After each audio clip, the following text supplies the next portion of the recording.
Welcome to the next episode of Millennial Real Life Budget Review. Today we are taking a look at a woman who spends a lot of money on a horse. For you horse lovers out there, you're gonna really love this review because we're talking about spending money on animals and also trying to save for some big financial goals. Stick around. Hey guys, it's Justine, your host of the Debt Free Millennials channel. Here we talk about achieving financial confidence, crushing debt that leads to more fun and fewer payments. I know a ton of you watch the Millennial Real Life Budget Review series, so if you're new, subscribe. Then you get to catch up on all of the episodes that I provide here on these reviews, and I really make it a point to be fair in my critique of these budgets, and I do not try to bash and be hateful or like overly criticize people because that's not what this channel is about. You can go to other channels for that, but why would you? Because you actually love people and you're kind to them and you want to help them with their financial situation. I'm gonna get off of that soapbox. So today we're taking a look at a woman who lives in New Brunswick, Canada. She does digital engagement at a university art gallery. I'm not sure what that means, but art gallery university, that sounds really cool. The biggest thing they struggle with financially is saving for future large purchases. I often want to spend any extra money I have each month, but I'm trying not to.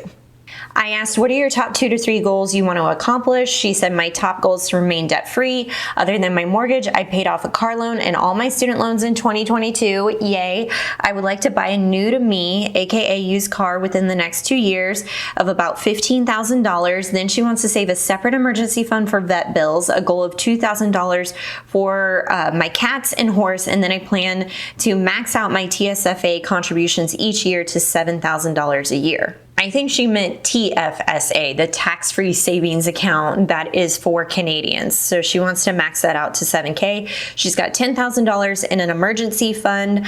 She spends a lot of money on her horse. She doesn't want to give him up. Totally understand. Horses are amazing. My question is how you would recommend hitting that savings goal for the new car with my income. I really enjoy your YouTube channel. Thanks in advance for your advice. Well, you are welcome. We are going to hop inside your budget and see what's going on to make this car fund happen while still maintaining the expenses for your animals. Okay, so let's take a look at her monthly budget. She's bringing in $3,620. She says her take-home pay, let's look over at this note. My take-home pay is $29.90 from my main job. I teach drawing lessons, so cool, which brings in $180 a month. My partner pays me $450 towards the mortgage and half the utilities, but everything comes out of my account, so I've included the $450 as income. Great. Love how you're doing that. Looks like she has a credit card that's paid off in full every single month. That looks great. Now let's take a look at her living expenses. She's got a mortgage of $850. Let's see this note here. Remaining mortgage balance is $128,600. Wow, that's fantastic. And as I was doing some calculations here, the $850 divided by the $3620, so she's looking at 23% of her take home going towards her mortgage, which is amazing. I love to see that. Ideally, you want to be fluctuating or around 25 to 35% on the high end for your mortgage or rent payment. So this is looking really, really good. And then if I'm quickly glancing at her utilities and all of her other fixed expenses, this looks awesome. I don't see any, I can't believe you're only spending $250 on groceries a month and only $100 on restaurants. Really? In this day and age, $350 on food for the month? I wonder if you're undershooting that a bit. Just saying it out loud because I've not seen, there are very few budgets nowadays that I've reviewed that even for a single person that is only spending $350 a month on food. So I would take a look at your spending audit, do a spending audit of your last 3 months of spending and take a look how often you're going to the grocery store or to restaurants, fast food, that sort of thing. Add it all up and take an average of the last 3 months, and that's what you should be budgeting towards.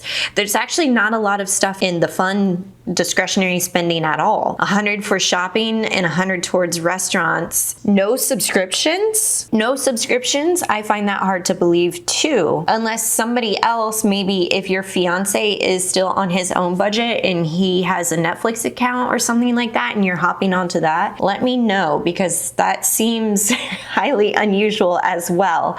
The horse boarding fee of $500. I feel like that's actually pretty reasonable if they're covering boarding, the food, the water, like all that stuff. Like, are they getting him out and exercising him, or is that something that you're doing as well? Let me know. The $500 I get, because horses can be very expensive.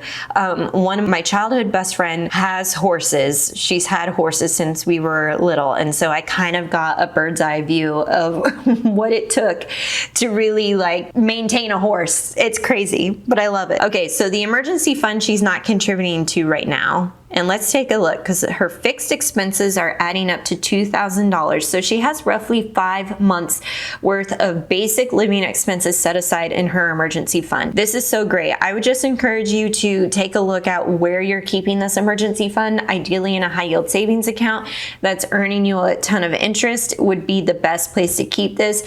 You could potentially bump this up to another month of basic living expenses. So $12,000 towards the emergency fund. But if you're comfortable with 10, I'm comfortable with 10. Now here's where it gets tricky, because she mentioned the car fund and she wanted to build that up to $15,000. It looks like she already has $3,000 in there. So we're looking at $12,000. She's contributing to, she needs $12K more. She's contributing $500 per month. In 2 years, she would have it. She's already done the math. 500 at a pace and rate of savings at $500 per month. She's going to hit $15K in 2 years. She's also putting $120 towards the vet emergency fund. So she said she wanted $2,000. She has $539 saved of what I see right here, divided by 120. So in about a year's time, she'll have that built up to $2,000.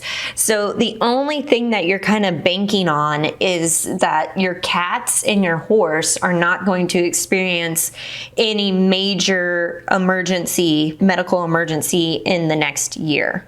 I don't know about that. Maybe, maybe not. I'm not sure, but I think building that up very quickly is also a really great idea. Then she's also contributing to her retirement savings account, $100 per month for that.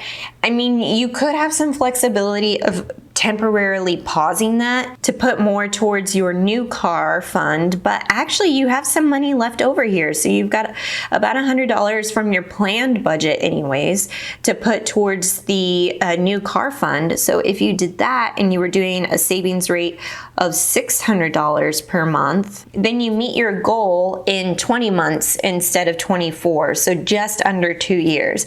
It just depends on how fast you want to go with the new car fund versus the vet emergency fund. You said a small town in New Brunswick is where you're living. So maybe truly you don't need all of this, but eventually at some point, don't you want to buy some clothes, get a haircut, spend some money on a trip? Because I feel like this part is kind of lacking in knowing that you're not really going to be changing the horse boarding fee. I think where things get a little tricky for you is figuring out how quickly do you want to move the needle on your financial goals. So I see that your income is $29.90 for the month, and so I'm just curious if there are other career opportunities for you to boost your income. You mentioned the drawing lessons, which is amazing. I just think there might need to be some opportunities for you to increase your income or ask for a raise. There's got to be something here to kind of bolster, because there's really only two ways that you can put more money towards those goals in a faster period of time. Is one, to reduce the spending, which I feel like you are very tight on that already.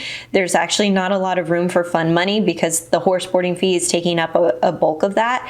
And then two, raise your income. So perhaps there are other income opportunities or income streams that you can do to increase it. Take a look at that. Let me know how that sounds for you. I definitely want you to keep your animals. Also, I didn't see anything for like food cat food? You mentioned you had cats, so I don't see anything for that. I feel like there's something maybe missing out of this budget that could help us to decide how to move forward. But at the very least, I hope this is helpful for you. I think the $500 towards a new car fund every single month is really going to help. You're on the lower income side of things, but I would love to see you raise your income to help support some of these other goals that you have. Let me know in the comments what you think about this budget review. If you like it, be sure to give it a thumbs up. If you want your budget anonymously reviewed on the channel, click the Google form below, fill out that application. The more information you can give me, the better advice that I can give you, and I'll catch you in the next one.